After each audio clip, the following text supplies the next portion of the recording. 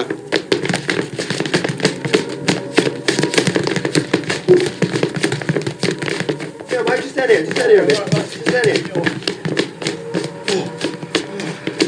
Yeah, this is the one. Good evening, everyone. So glad you could make it. We're the Screaming Eyeballs, and we're going to entertain you tonight. We've got a little song for you now that we think is quite relevant to the situation. It's called Small Talk. Don't forget, join in if you know it. If not, clap your hands, stamp your feet, have a good time.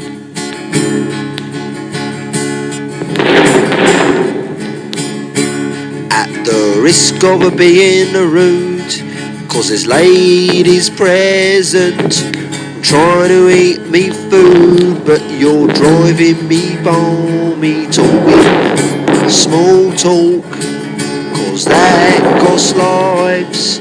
I'm telling you and I'm telling your wife. Walls have ears, better put that light out. Don't you know there's a war on and this is called a blackout, talking small talk, keep the home fire burning. We'll meet again when the boys are returning. Can you hear me, brother? Don't forget, join in if you know it. You having a good time? Talking small talk, cost you your rations, but get you no medals, 'cause it's gone out of fashion. Don't do it, will ya?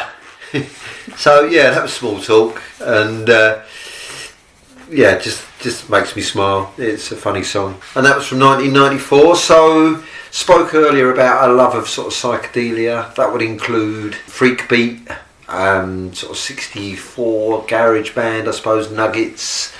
What else was there, Clive? We spoke about it the other day, weren't we? We were. You got Nuggets, you got the Pebbles. Pebbles, that's was the another one, yeah. So like loads of these different compilations, ones that... There was another one you mentioned as well. In Woolwich, yeah, there was another one. Electric Sugar Cube, I think. That's something Sugar Cube, yeah. Yeah, Electric Sugar Cube. And again, growing up as young men in Woolwich, you know, like we had... I think one of our videos, Eyeballs from 1987, you'll see pictures of the flat that we were in. And again, it's largely down to Paul, and let's be honest. Yeah. You know, as a tribute to the guy, he was a very clever bloke. You'll see the way the walls were painted, the style, the sort of pop art style, very different. Yeah, we lived in an art piece, didn't we? There's a few examples of us trying to do psychedelia, trying to do freak beat, and this is probably one of the best versions of it. So we had the Whimsy earlier with Elizabeth Prudence, Primrose Smythe. This is like a freak beat version. Oh my God, there's a wasp in here! Quick, Clive, get the country life! I'll wait for him to set it. Yeah, we've a lot of wasps at the moment since July. It's very unusual. Mind that lead on the thing there, mate. So yeah, so psychedelia, so freak beat. So this next one we're going to hear is called So Very Far Away. Clive's just killed the wasp, so that's good. It's actually called Cotswold's Life, isn't it, Clive? It's not... There you go. Oh yeah, Cotswold Life. Cotswold Life. Mind the lead. I could have used Punch.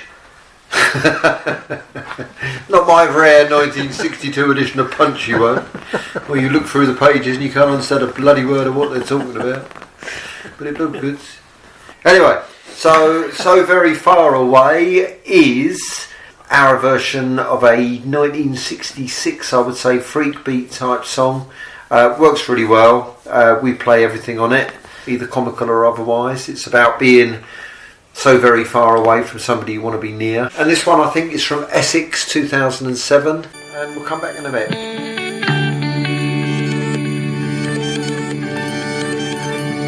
can't find the right words, can't find the right words, can't find the right words, the words I wanna say. It's like an alphabet soup, like an alphabet soup, like an alphabet soup, goes spilled out on a tray. You said something to me, said something to me, said something to me, but now it's gone astray. I just happen to be, just happen to be, just happen to be so very far away. Ooh, so very far away. Ooh, so very far away. Ooh, so very far away. Ooh, so very far away. Ooh, so very far away.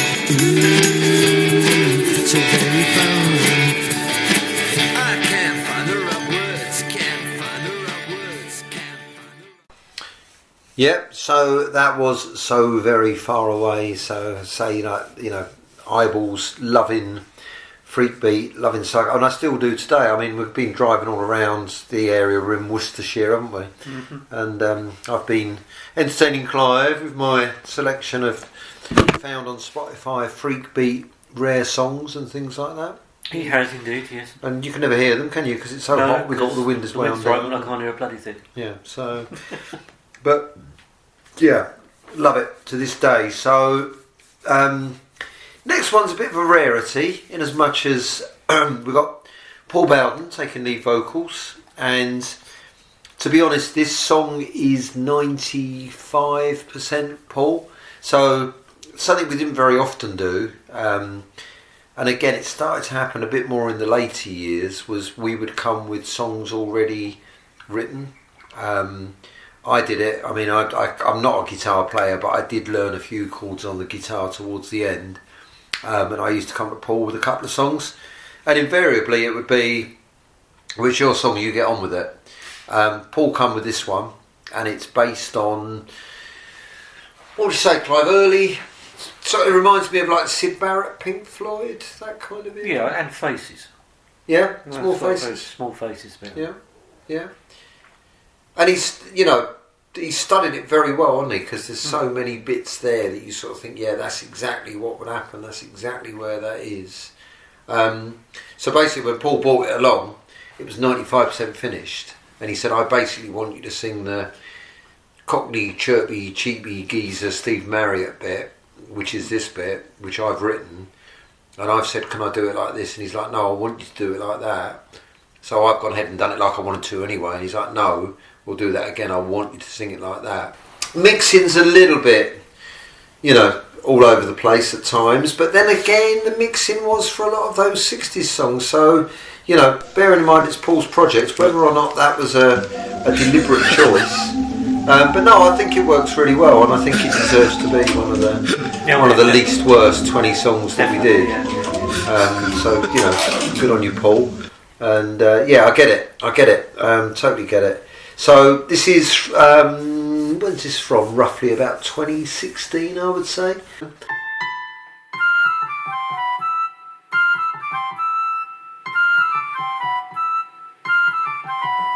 Visiting my little sweetie shop, drinking up my usual sody pop. Threepence in my pocket is burning a big hole. I wish my dad was earning, and not just on the dolly, oli, oli, oli, oli, oli, oli, oli, oli, oli, oli, oli, oli. Oh, life is a cheat when you're playing cops and robbers. Growing up, it all seems so far away. I'm a soldier fighting with me brothers. Turn back time to when it was all play.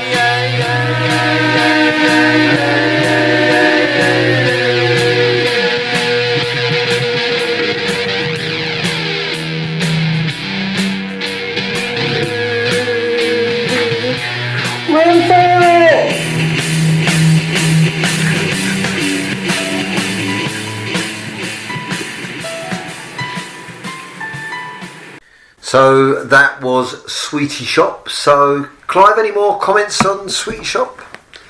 Only that, you know, I get it, I liked it.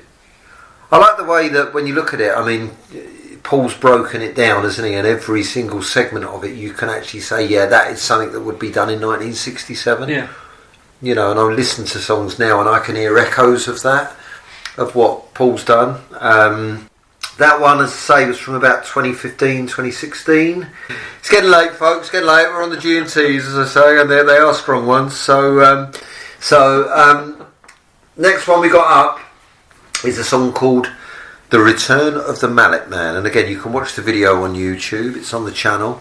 So this one was inspired by a trip to the Festival, which was a festival that used to be held on the Isle of Wight. And in the very early days, if you went between 2004 to 2009, you would have had a great time, because it really was quite small, still in its thousands, but you're looking at, started off at 3,000, I think by the time it was 2009 it was 30, which is still considered quite a small festival in this day. There was a guy called Rob the Bank, who's DJ, and he used to put it on, but it really was everything you'd want a festival to be in its early days. Unfortunately, it did outgrow itself, in my opinion, and just got very mainstream and very like every other festival. But in the early days, it was genius. Paul was never really a festival person, never really a sort of clubby or a party or a dancey person, but I managed to talk him into going, and, you know, great for him, and he absolutely had the time of his life. He nearly died on the first night because he bought a one-man tent, and the festival used to be held in September. So nice warm days, but it got bloody cold at night, and he bought a one-man tent. I think he was in shorts all day, shorts and a t-shirt, and he didn't think about bringing a sleeping bag or anything. So yeah, he didn't do too well that night, bless his heart, but he lived to tell another tale. And he actually wrote a song about that, which is called Regenerator, which is on the channel again. It's a kind of dance anthem in tribute to some of what was going on at the festival that year. So have a listen to that if you get a chance. And it really is just a nice song about the festival and the crowd. Did it come across that way to you, Clive? Or What are we listening to? it's Mallet Man. Mallet Man, yeah. Yeah. Mallet Man. Sorry, phased out. Blacked out from me. Yeah. No, I've got, when I first when it first starts, I wasn't all that impressed with it. I thought it was a bit messy. Right. But when the chorus kicks in, that's what does it for you, isn't it? It picks up and it's alright. Yeah, it's why it deserves to be there. I think it's. Yeah. Yeah, it's probably quite a personal song, but yeah, Clive voted it in as the least worst. What flaws are on it? Yeah, maybe that. So it tells the story of going to the festival. It name drops names that you'll only know if you know. But then because it's us, so the story is me and Paul sitting outside our tent having a can of beer. A couple of ladies from Staffordshire turned up, Claire and Michelle, and they were trying to put their tent up, but the ground was quite hard because it had been a dry summer. And so we had a mallet with us, so I went across and offered them the mallet, got chatting to them and, got them a can of beer from our stock. We got chatting and we were great friends for we stayed friends for 2 or 3 years before we lost touch again. And because it's a guy wielding a mallet, I became known as the Mallet Man. So obviously we've then, being the Eyeballs, we've then worked upon that and turned it into like a Hammer horror kind of production. So you've got a mixture here of fond memories of a lovely festival, with name dropping everybody that was there. But obviously because we're the Eyeballs, you've got to mix that in with this image of this mallet wielding psychopath. And again, the video is worth a watch because it probably explains it quite well. Any other thoughts, Clive, before I put that one on? Yeah, how did he get up on the wall in the video? Oh, it wasn't a step ladder. I was quite sprightly. I managed to jump up onto that wall. Yeah, really? Yeah. Oh, that was quite a high wall. Probably ripped my trousers on the way there. I think I was more worried about falling off it when I was leaning there. That's not a look of terror on my face. It's just, it is terror about I'm going to fall off. So I'm not terrorising, I'm terrorised. But yeah, so here we go. So this is, and it is the return of the Mallet Man.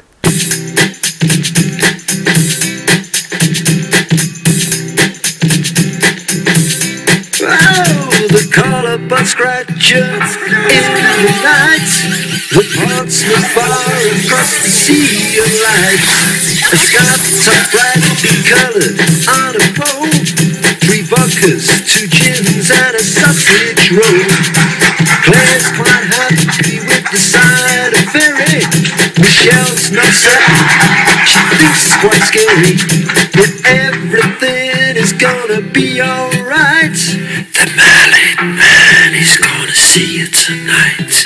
The Mallet Man is gonna be here tonight. The Mallet Man is shining bright. The Mallet Man is gonna see you tonight. So that was Mallet Man. That was recorded in Slingsby. Unusually, that was a January. I don't know why we did a January, why we couldn't do a February. The only thing I'll say about that, it was a funny session because Paul actually, we didn't realise at the time, but he contracted pneumonia. I can remember driving him home, and I thought he bought his own car because we used to drive up to North Yorkshire, both of us.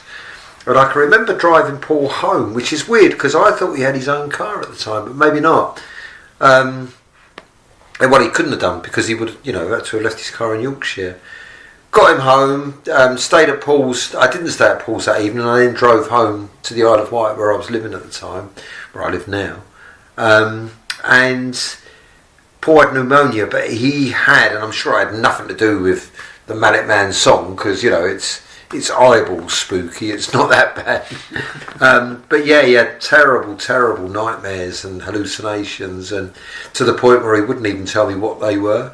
But yeah, he went through a bloody shocking time with that. So strange that it happened around about that song, though. How did you describe it yesterday? You said it was it's very Bob Dylan-ish, isn't it? So like Bob Dylan-ish, Bob Dylan light, maybe. Not just the music, because it's very sort of like that Bob Dylan sort of style, but even your voice sounds quite Bob Dylan-y when you're singing it. Well, as a Dylan fan, thank you for that. Yeah, and again, probably it would be an influence. I mean, there are there are eyeball tracks that I've ruined trying to be Bob Dylan on the track, and it just, Paul's very patient, but after take 15 he's like, no, that's it, you're not having it, I'm packing it away, I'm going home now. Or more likely, I'm going to the green room, taking that bottle of rum with me. Trying to cram too many words on one page is a common thing that used to happen anywhere between 2002 and 2012. What? Words on a page? Words on a page, yeah. Oh, yeah. And then singing them. And then singing them and Paul going, well, I ain't got that many notes. You can't do that. You just cut half of it. I'm like, well, I can't. It means something, man. Come on, my public, man. That one person that's stalking us. Oh no, that's you. That's you just making up fake comments. So yeah, it's called Who Gets What They Want Anyway, and it was recorded again in Slingsby, but this time I think it was a bit later. It was about 2007. It's got a good video for it, which is available on this channel. And it is basically a song about, I know what it was about because I wrote the bloody thing. So I was interested in somebody, she wasn't interested in me, but somebody else was interested in me, I wasn't particularly interested in them. And the whole thing was, ain't it just bloody typical, who gets what they want anyway, I want her, you want me, she wants him, who's getting anything? Probably him and she, but but it certainly weren't me. Or they and them. Or they and them. Yeah, if we're being that way inclined, yeah. Being snowflakes. If they and them. So it's a song about that. It's a song about you can desire somebody, want somebody, but they might have completely different ideas to what you've got.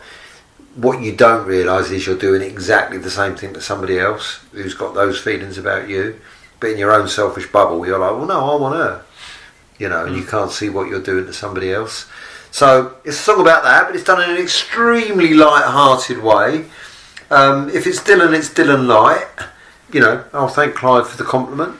Well, I'm expecting a cheque very soon. Yeah, check in the post, mate. Thank you. Well, have a listen, people, and see what you think anyway. But to me, it's not the typical... But then what is typical? You've heard 21 of our lists. There's no mouth organ on there. No. I thought there was. No, I don't think so. No, there's not a mouth organ on there. Have a listen anyway, because we're pissed. So you decide what instruments we use. Yeah.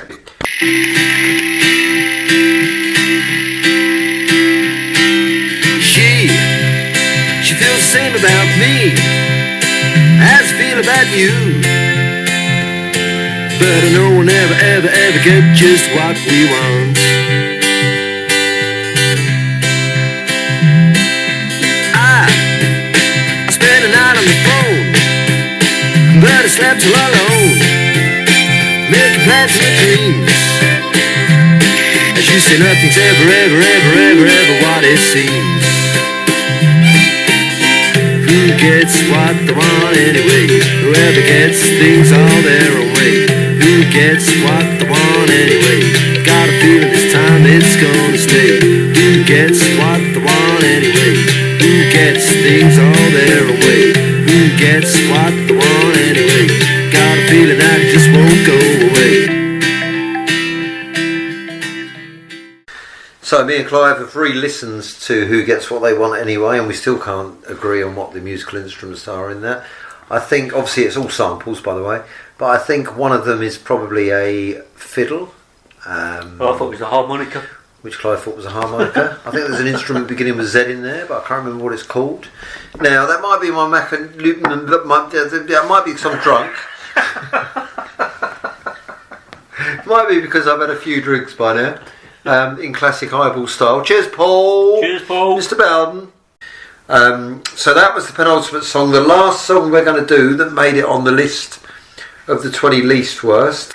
Take a Trip is from what seemed to be our magical year, which is 2004. I don't know what the hell we did right in that year, but we did something right, because some of my favourite tracks that were ones that have ended up on the 20 least worst are from 2004. So I think it was a combination of maybe had the right levels of energy. Slingsby was, unbelievable.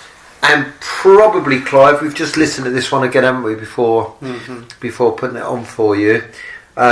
Take a Trip, which, if I had to put my neck out, I would say is probably the best song that the Eyeballs ever created. Well, you said earlier about, I can't remember which track it was, that you were trying to emulate the Beatles. And I think this Elizabeth, I think this one does it better.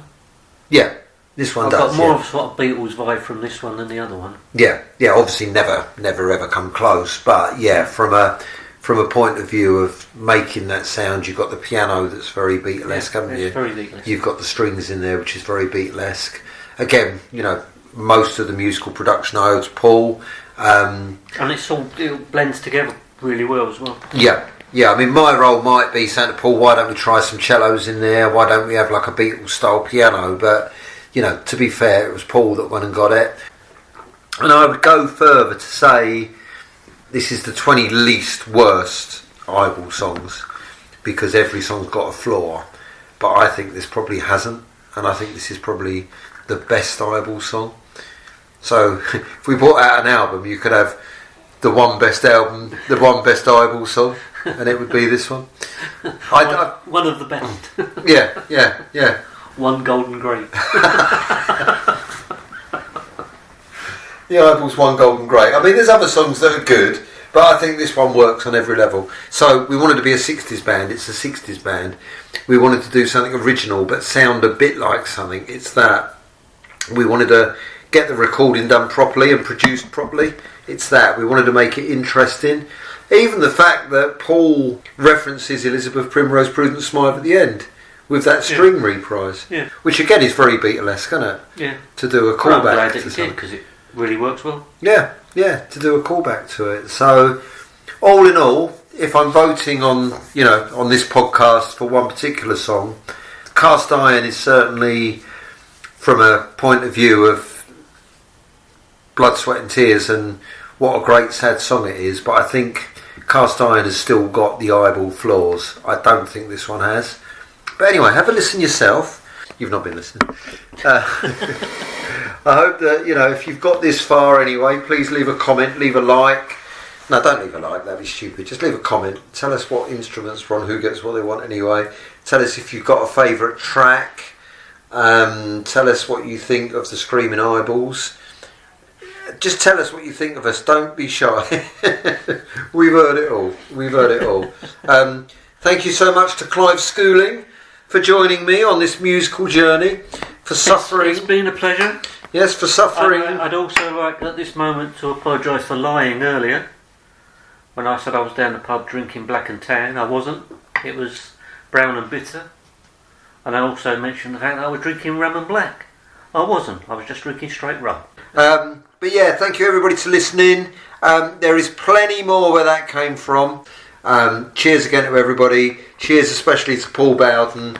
Miss you like fucking crazy, mate. To Paul. Yeah, to Paul. Screaming Eyeballs, over and out. Oh, I'm just killed.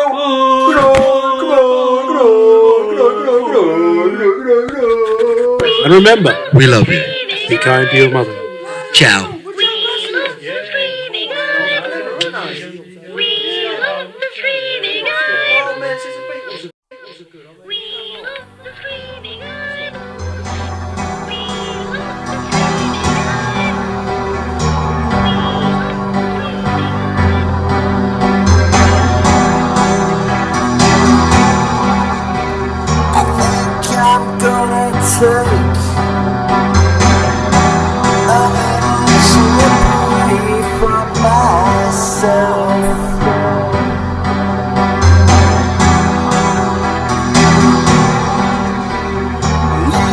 Smile suspended, place my heart upon the shelf.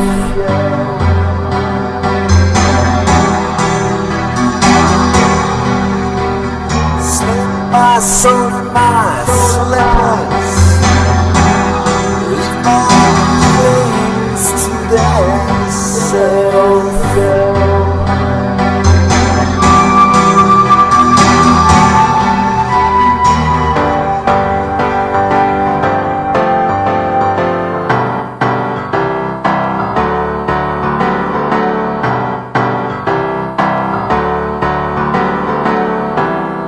take a holiday somewhere where the sun don't shine. Somewhere take a holiday don't shine. Somewhere where the sun don't shine on me. Somewhere where the sun don't shine.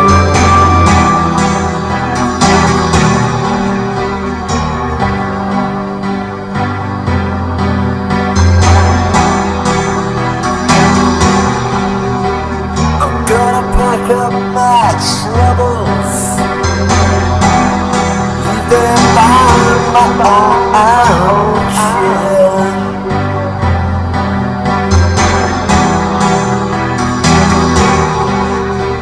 I won't be feeling lonely.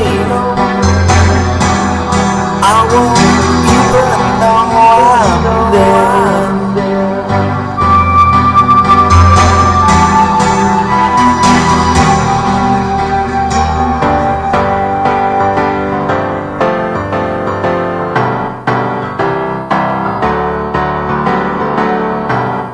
Take a holiday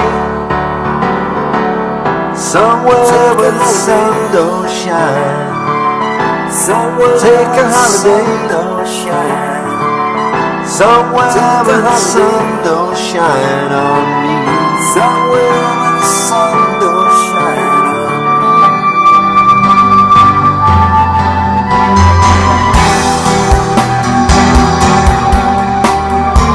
Get away.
Hang on, I've got an idea.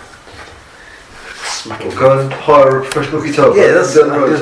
And a singer while we're going down the pub and get some talent people.